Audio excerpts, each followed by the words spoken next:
इस बार लोकसभा में उपसभापति के रूप में आपको बताते चले पुनः हरिवंश नारायण सिंह चुने जाने पर लोकसभा उन्हें बधाई दी गई है। और आपको बताते चले एक दिन पहले तक उनका मनोनयन नहीं होने पर चर्चा का विषय बना हुआ था।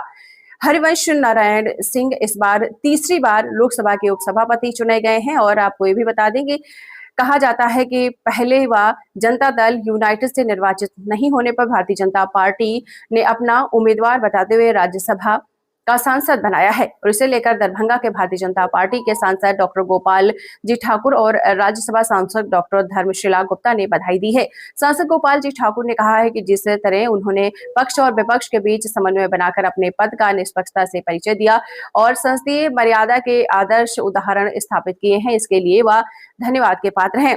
वहीं दूसरी तरफ राज्यसभा सांसद धर्मशिला गुप्ता ने तीसरी बार निर्विरोध उपसभापति चुने जाने पर कहा है कि लोकतांत्रिक मूल्यों के प्रति समर्पण सभी के लिए प्रेरणा स्रोत है। उन्होंने विश्वास जताया है कि उनके नेतृत्व में राज्यसभा नई ऊंचाइयों को छुएगी और सदन की गरिमा और मजबूत होगी।